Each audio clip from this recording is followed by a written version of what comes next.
Anthony Albanese is a Prime Minister who needs to have something to say but doesn't know what to say.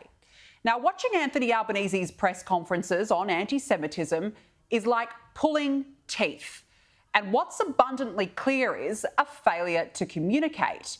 He constantly fails to seize the moment, can't articulate a proper position, and there is no conviction nor authority.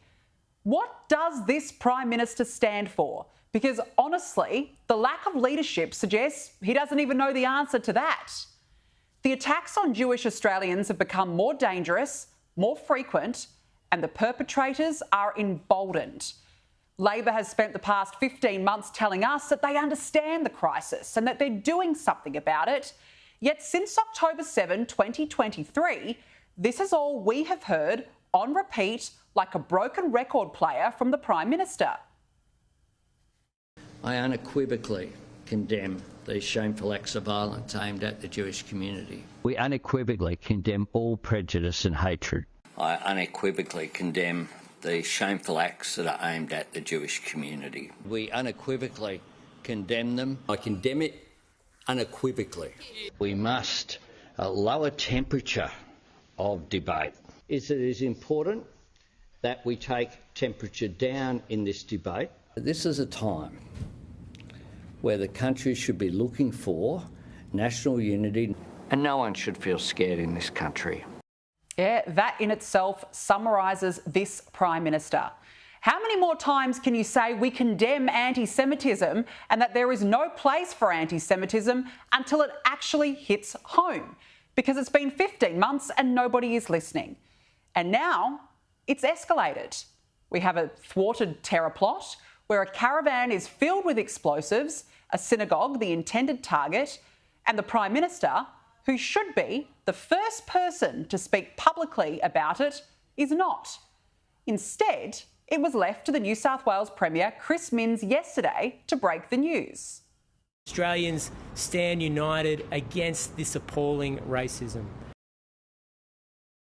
Now, the Prime Minister was apparently kept in the dark about this. We don't know when Albo found out about this plot, and when asked about it today, the Prime Minister again used the same tricky and avoidant words at his press conference.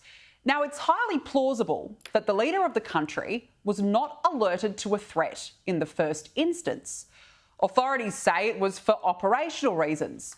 OK, but come on, the question has to be answered.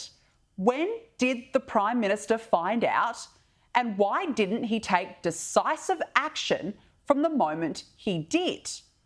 All Albo is doing is adding to the speculation and making himself look weak through his shifty rhetoric. Just tell the truth. And the fact he didn't know has even confused former Home Affairs Department Secretary Mike Pizzullo, who earlier on Sky News said it should never have happened that way. And one can't help but wonder if this alleged lack of communication to the Prime Minister comes down to Albanese's leadership. I mean, why didn't he urgently call a second National Cabinet the moment he found out?